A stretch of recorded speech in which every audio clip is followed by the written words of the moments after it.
Y'all, before we get into this video, I'm sorry y'all, I haven't did videos in like 5 days, 3 days, 4 days. Sorry y'all, sorry. I'm back doing videos for y'all every day, and that's my promise. But yeah, let's get into this video. Get it? It's scary hearing about what quantum computers can do to Bitcoin, or when they can rise. But here's the thing: understanding how Bitcoin could actually work.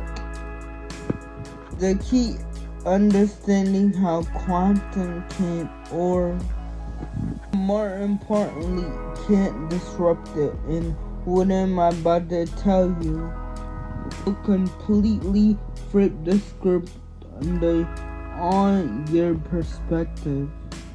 When what everybody else is selling based on fear, headlines, things like that. I just got into Bitcoin. I got into Bitcoin because I realized while getting into it, I realized it's a big thing. Like, when I was not into Bitcoin, I look at like Bitcoin as trash, but Bitcoin is like money that can make you rich one day. But my name is Devo Crypto. As you know, if you're new to this channel, I do videos based on crypto and Bitcoin.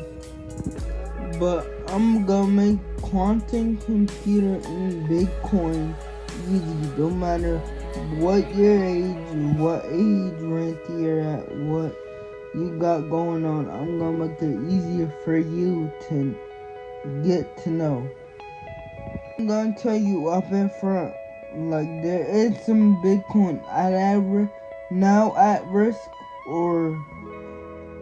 and some that not at risk. Some at risk. There's things we could do about it, okay? I'm gonna tell you what we can do. But quantum computer is, there's one thing we gotta know: quantum computer isn't here yet.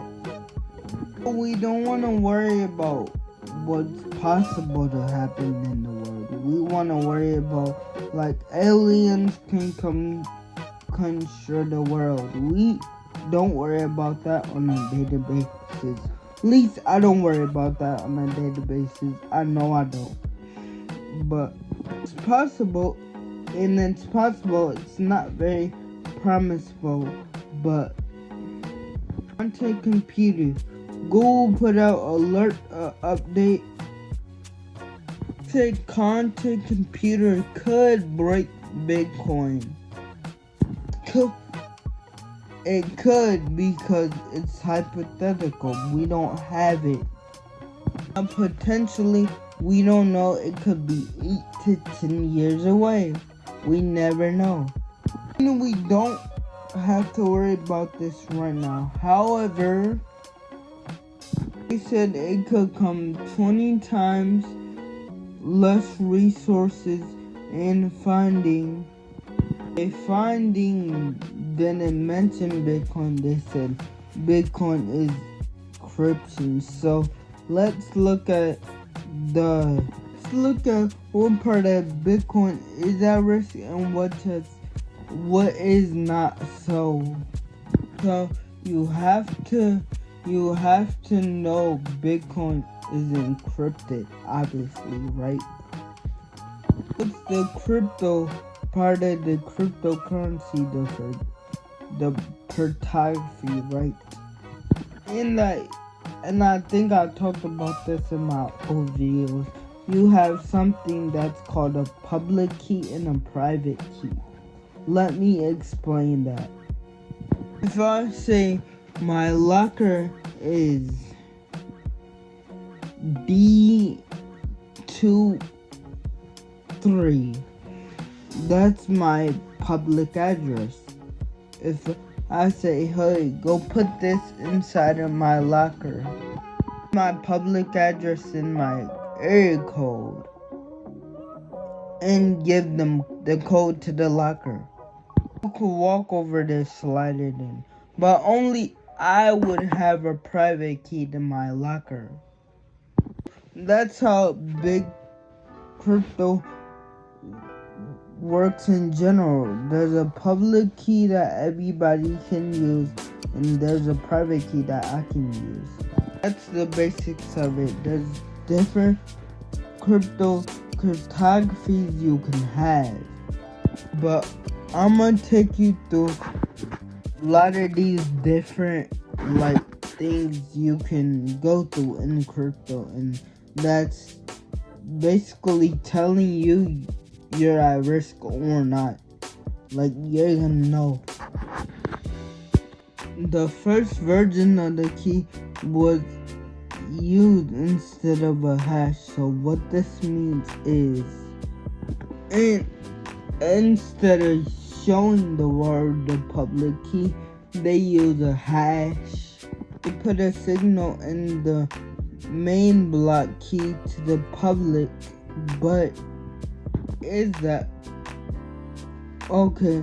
That's because the quantum risk. What is risk? What part? Y'all probably asking, what part is at risk?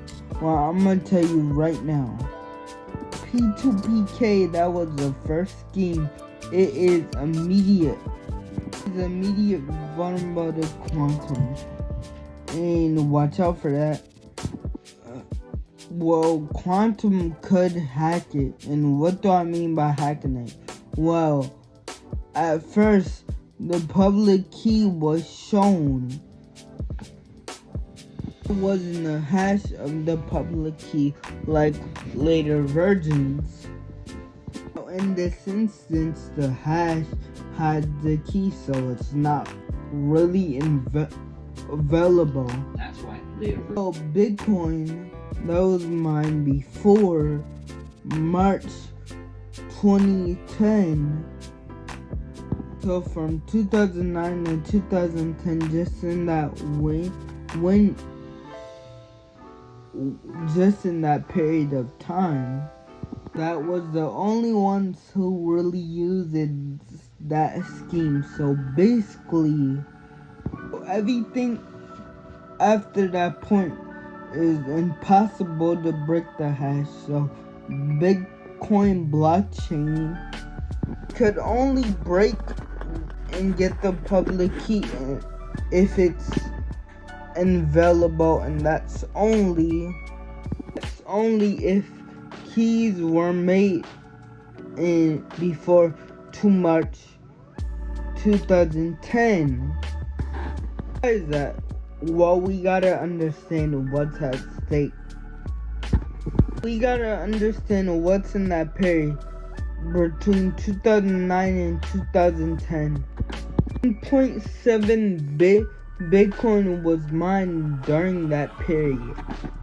The golden age, it was, even playing that computer, it was amazing. It was like gold.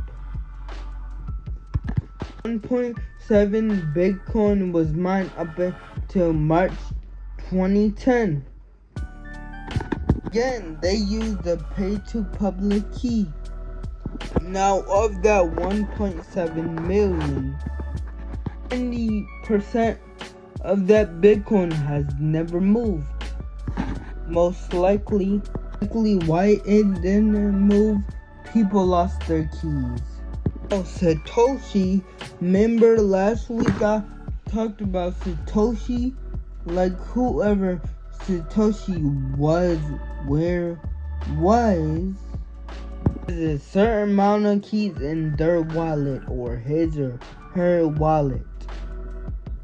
You can see there was 1.1 million sitting in that wallet. Now today, we can see there was 5% sitting in that wallet now. Today, today price, if we're recording it, it's about 100,000 something price. But that would put Satoshi in the 12th richest person in the world. Now today. So what's our risk? Here's what's our risk today. So hypothetically, they can break in, they can steal. They could own them, they could give them to the 12th richest person. They could do a lot of things. That's really the total risk that we have. That's what's at stake. However, there is solutions for this. Problem solved. Now we're gonna go into the solve part about this. Number one, if you have coins, or if you have coins. So like, I'm basically saying the same thing. If you're lucky enough to gotten coins, in that period of March and 2010, I like to sing. You have to do is move your coins into a new wallet address you're automatically saved. Satoshi could come to life, it could move, but however, the system don't want any hacker to get like those coins, so even those have potentially failed. So a solution would be like basically an hourglass. An hourglass would be wallets into this frame that would limit the movement of this address. No more than one Bitcoin per block, so they can't just move them. So that means it will drift very slowly over the course of period of time. So they would set the rate when they move in the time that they move. So for example,